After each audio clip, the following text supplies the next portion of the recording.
What's the best way you've seen someone rebel against school rules? This was probably around 2001 to 2002 or so. I ran an illicit unfiltered internet access cartel out of my school library, so my school had what was then considered high-speed internet. It was like 3 or 4 megabytes, but it was fast for the time. The cost, however, was that it was highly filtered and most sites that weren't directly school-related were blocked, so, in our driver's ed class we had a driving lab, before they let you drive the real car with the insurance and the hitting things and whatnot. You had to demonstrate proficiency on what was basically the world's most boring video game. They had a wheel and pedals and whatnot set up, and you'd get missions, where you had to drive around a fictional town obeying all traffic laws. So, one day I had finished my mission, and was sitting and waiting for the lab to end, when I noticed a sticker on my monitor. It had what looked like a username-a-password combo. Sitting at the login screen of the computer board, I tried it for shits and giggles. And it actually worked. I don't remember the password, but I do remember the username was CityLab7, so anyway, after poking around a bit, I realized that this account didn't have any internet filtering on it, and had local admin rights on the computer. Fuck yeah. Score, I used it for a while to do random shit online, Eborn's World, Newgrounds, that kind of stuff. Well, one day a friend was bitching about the filter, so I logged him in and let him go ham. It then occurred to me that this was a service people could use. People always wanted to hop on Yahoo Chat or hit Newgrounds or whatever, so I started selling internet access for $1.5 minutes. I only had 3 rules: no porn, keep another window open on schoolwork and switch over if somebody's coming, keep your fucking mouth shut. If you get caught, you're on your own. When somebody would buy my service, I'd go to their computer, do some hackery-looking shit, then log in using the username and password I had found. Well, word got around, and I became the library's internet dealer. I was rolling in snack bar money. Eventually, a couple friends wanted in on it, and since I couldn't be in the library all the time, I gave them the info in exchange for 10 to 20% of their take. We had basically a round-the-school clock rotation of unfiltered internet dealers. I have no idea how we kept it a secret for so long, but eventually, the hammer came down, somebody got busted looking at porn, and squealed like a stuck pig. One by one my capos fell until my name came up and I was summoned to the vice principal's office. I walked in, and the VP, without another word, just looked at me and said, "City. Lab 7, I knew it was over. But I didn't realize how bad it was. Turns out, that account wasn't just a local admin account, but by some confluence of idiot administration and shitty security, was actually a full domain admin account. But it gets better, the school didn't have its own domain. It was on the city's domain.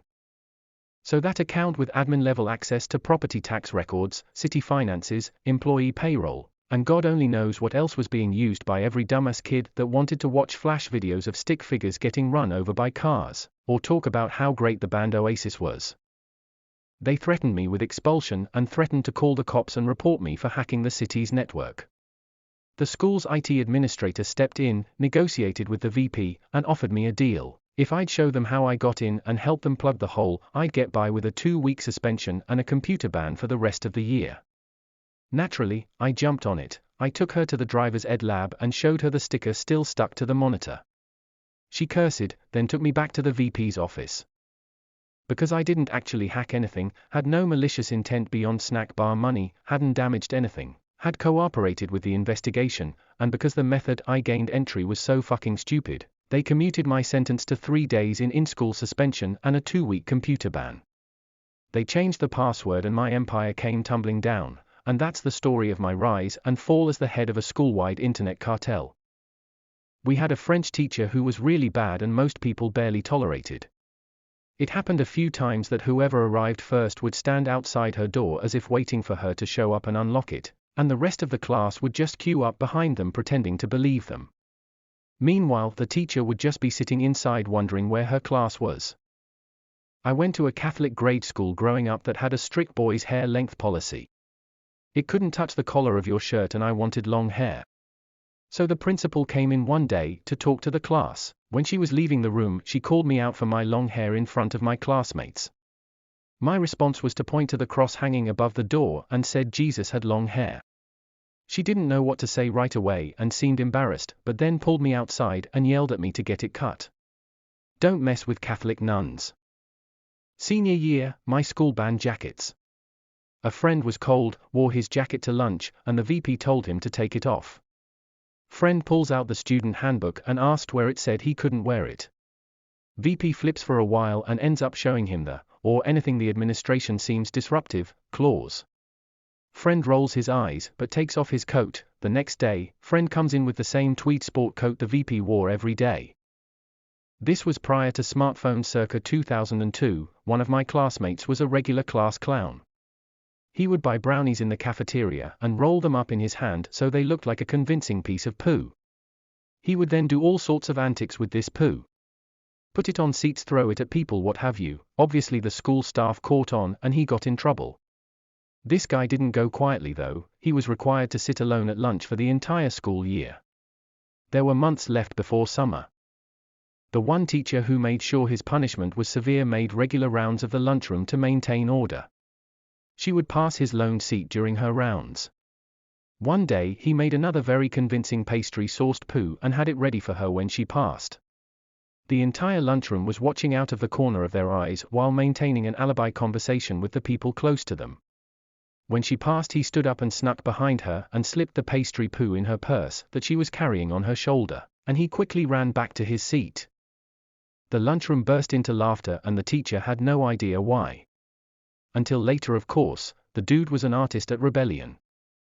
In third grade, early 90s, my brother did not want to participate in some sort of multiple class activity. He just hung around the edges until a teacher approached him and told him, "Now dear, you can't be here without participating." Brother took what she said to heart and waited for a chance to slip away. He made it about 3 miles before a family friend noticed him and drove him the rest of the way home. I remember Mom being upset at him, but even more angry at the school for taking 4 hours to notice he was gone when they took a head count after lunch. I was in a Christian high school at the time. The day before winter break rolls around and I had packed a few Toblerone chocolate bars and some notes for the teachers I most appreciated, with the intention of leaving them as a Christmas gift. Before school, the principal made a public announcement that students were not to give any teachers any gifts, unless we were going to give all teachers the same gift. This was obviously a bit of a problem since I couldn't exactly come back the next day with additional candy bars. So I marched into her office to address this issue. Upon entering the office, I made a show of opening a chocolate bar and breaking off exactly one piece and placing it on her desk. I told her that I was going to give her a full candy bar, but I now had to share her chocolate bar with other teachers that I didn't really care so much about anyways. That rule was quietly lifted. When I was in high school, there was a rule implemented that if you showed up late to school, you had to go to the front office to get a detention slip. You would then have to give it to the teacher for that period, who would then mark it down, and you were required to go to lunch detention for that day. I figured out by the third slip that literally no one cared, teachers, security, or students. So when I was subsequently late for the rest of the year, I would take out an old slip that I had from a previous detention. Walk through school, give it to my teacher to mark down, then take it back to give to the lunch detention supervisor. But I never went to detention because the front office didn't have record of me being late.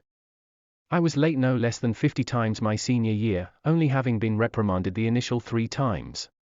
I even told my parents about it after I had graduated, and even they agreed it was dumb and funny. During my senior year of high school, 2008, my school got super strict about cell phones. It got to the point that we weren't allowed to have them out during any point in the day. Not even during our lunch period. They claimed that we would send each other test answers or something like that. Anyway, a friend of mine who was a year below me was tired of the rule and how rude teachers were when enforcing it. He literally looked at his phone to check the time and got it taken from him for the rest of the day. That next week, he comes to lunch with 2 older and non-functioning flip phones. He takes the first out and pretends that he's talking to someone on it. A teacher was instantly on him. They walk over and hold their hand out for him to give it up. He looks at the teacher and then proceeds to break the flip phone in half and puts it in their hand. The teacher was speechless. She just walked away without saying anything. He takes the second phone out and does the same thing again. The second teacher thought it was pretty funny. Flash forward to 2015 and I start working at the school as a student mentor. And now everyone is allowed to have their phones out pretty much at any time. How things change. So I went to high school in South Texas, an area in which it almost never snows.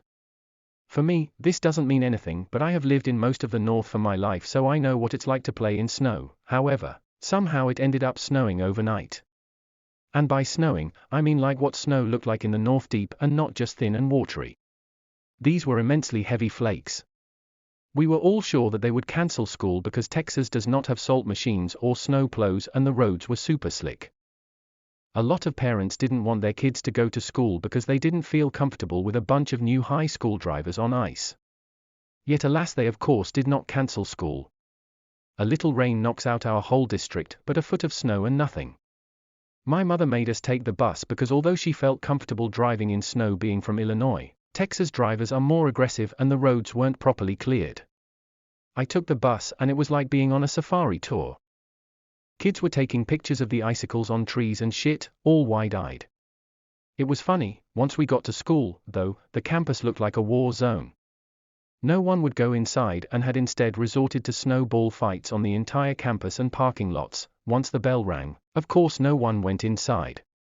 I watched from the window as the vice principal went to the front of the school and commanded the kids inside, of course getting nailed in his bald head by snowballs.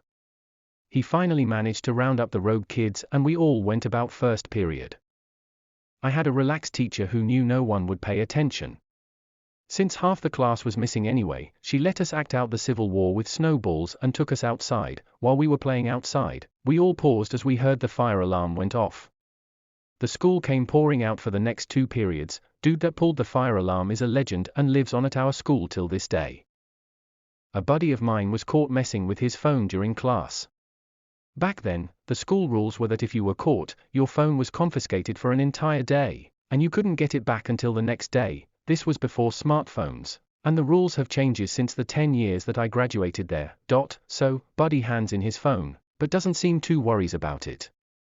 He waits a couple of classes until lunch break, and asks me to come with him. He's gonna get his phone back. We go to the staff room, where the confiscated phones were held, and asks a teacher there if he could copy down a phone number into my phone, so he could call his dad later that day. Teacher agrees, and gives him the phone. I hand him mine, and we wait for him to copy the number. When he's done, he gives me mine back, and sticks his own phone in his pocket. He was known as a bit of a joker, so when he jokingly said, "Welp, thanks a lot, see ya," the teacher immediately laughs, tells him to stop messing about, and to give the phone back. Laughing and joking about being caught, he does, but not really. See, he had a second phone, exact same model, except this one was broken. Wouldn't charge anymore, he said. So, when he stuck his good phone in his pocket, it was right next to the broken one. When the teacher made him give back the phone, he just gave back the broken one. It was the best switcheroo I have ever seen in my time at that school. He was so fluent, so nonchalant about the whole thing. It was amazing to see. I transferred to a high school in the Deep South my junior year, from an American school for servicemen's families in Germany. They had just introduced a dress code and so everyone was rebelling against it. One of my male friends wore a dress which adhered to the dress code. He got suspended for creating a disturbance. I rollerbladed to school and I realized that rollerblades met with the dress code. Shoes will be worn at all times and cover the heel and toes. So I wore them to school. My homeroom teacher thought it was hilarious. The principal did not. He pulled me into his office and told I had to change because of insurance liability. I explained that I'd been skating since I was 2, I had more experience on skates than some of the freshmen had walking. He agreed, but sort of pleaded. I told him I saw his point, but the dress code stated that shoes had to be worn at all times and I'd forgotten them in homeroom. So he grabbed a random freshman out of the hall to fetch them for me.